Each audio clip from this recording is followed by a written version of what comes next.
Magandang tanghali po sa inyong lahat. Tulad po ng nabanggit sa simula ng misa, today is Laetare Sunday, the Sunday of rejoicing, the Sunday of joy. Kaya po rosas ang ating vestment, kaya po pink, paalaala sa atin na sa gitna ng violet, sa gitna ng Kwaresma, may dahilan upang magalak sa Panginoon. Usually, pagka sinabing Kwaresma, ang nasa isip natin, sakripisyo, fasting, abstinence, hirap. Yan ang nasa isip natin pag Kwaresma. Self-denial.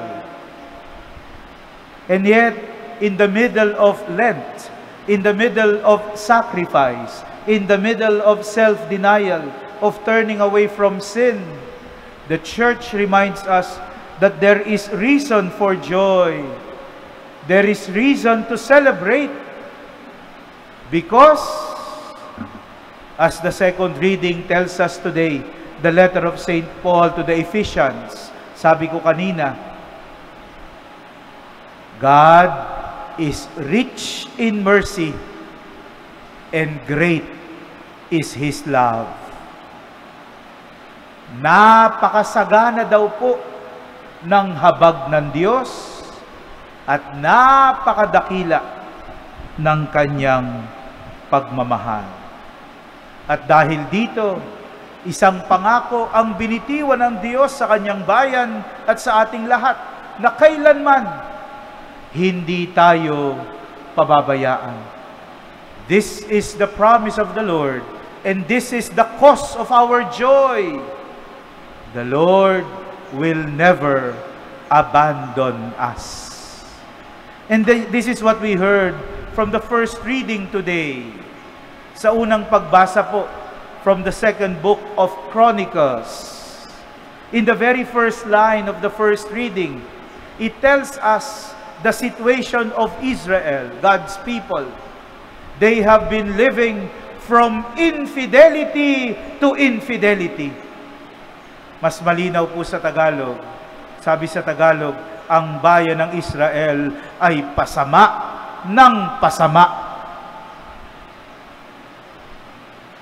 Ibig sabihin, sila po'y palayo ng palayo sa Diyos. Nawala na ng katapatan, nakalimot na sa kanilang kasunduan ng pagsunod at paglingap sa Diyos. They have been living from infidelity to infidelity. And yet,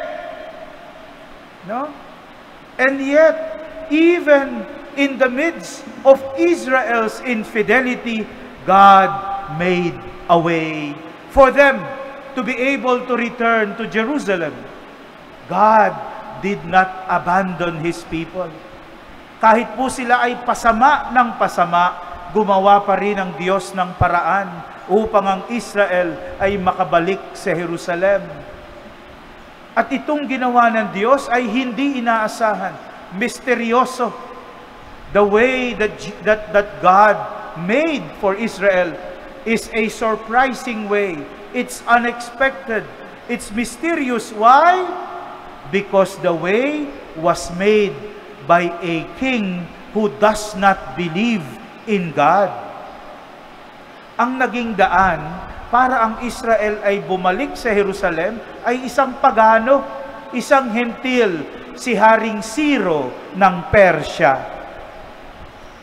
This king who does not believe in God. And yet, God used him so that Israel may be able to go back to Jerusalem. Dahil hindi pabaya ang Diyos. Tapat ang Diyos sa kanyang pangako. Gagawa at gagawa siya ng paraan. Because St. Paul, again, in the second reading today, our God is rich in mercy, and His love is great. That is why, in the gospel today, this is the culmination of the mercy of God. Ito na ang pinakarurok ng pag-ibig ng Diyos sa atin. Wala nang iba, wala nang tataas pa, wala nang lalaki pa sa pag-ibig ng Diyos na pinahayag sa Ebanghelyo. Sabi sa atin, gano'n na lamang ang pag-ibig ng Diyos sa sangkatauhan at ibinigay ang Kaniyang bugtong na anak. Pamilyar sa atin ito. John 3:16. For God so loved the world that He gave His only Son. Ganun na lamang kamahal tayo ng Diyos na ang regalo niya ay hindi basta-basta. Sariling anak ang ibinigay sa atin. May hihigit pa bang maaaring ibigay ang Ama sa atin? May hihigit pa ba sa regalo ng Kanyang anak na hayaang magdusa sa krus, na hinayaang mamatay sa krus para sa iyo at para sa akin? Can there be more greater gift that the Father can give for you and for me? This is the true richness of God's mercy by giving us Jesus. This is the true greatness of God's love by giving us Jesus, His only Son. Dahil hindi pabaya ang ating Diyos. Dahil matapat sa Kanyang pangako ang ating Diyos. Dahil gagawa at gagawa ng paraan ang Diyos kahit pa sa sakripisyo ng Kanyang bugtong na pinakamamahal na anak. Ilang beses na ba tayong nangakong magbabago pero napako? Ilang beses na ba tayong nakalimot, sumunod sa Diyos, nagmamataas, pride? Ilang beses na ba tayong nagkasala, pero magkukumpisal naman, pero magkakasala ulit, pero magkukumpisal ulit, pero magkakasala ulit, pero magkukumpisal naman, pero magkakasala ulit, pero magkukumpisal din, pero magkakasala ulit, pero magkukumpisal naman, pero magkakasala ulit.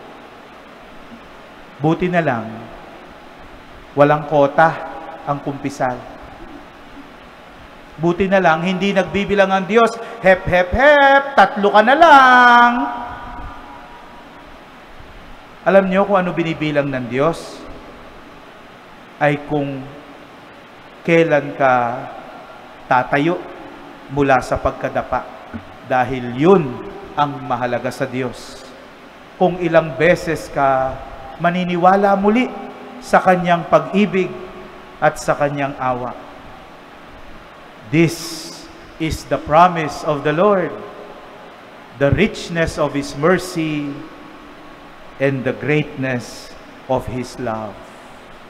Kaya wag tayong mag-atubili, wag tayong magdalawang isip na magbalik loob sa Diyos, mangumpisal, humingi ng tawad. Basta totoo sa ating puso at may kababaang loob, ang haharapin natin sa Diyos, hindi pagkapahamak, hindi pagkahatol, saganang awa at dakilang pag-ibig. This is what awaits us when we decide to return to the Father. God has given us the greatest gift by giving us His Son. What more do we want from God? Binigay na yung anak eh. Ano pa ba? Ano Ano pa ba ang gusto nating ibigay sa atin ng Diyos? Binigay na ang anak. Ano pa? Ano pa ang kailangan natin sa Ama para seryosohin natin ang pagtalikod sa kasalanan? Para seryosohin natin ang pagbabalik loob sa Kanya? Para seryosohin natin na maging mabubuting anak ng Diyos? What gift do we still need from the Father? He has already given us His Son. What more do we want? What more do we want from God? He has already given us His Son, allowing His Son to suffer on the cross, allowing His Son to die on the cross for you and for me, so that the Son may rise again for our salvation.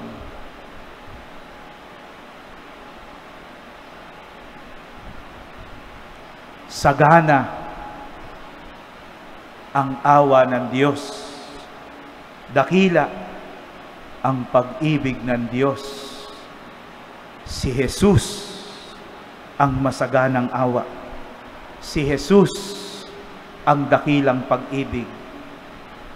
Ibinigay na sa atin. Kailanman hindi tayo pababayaan ng Diyos. Amen.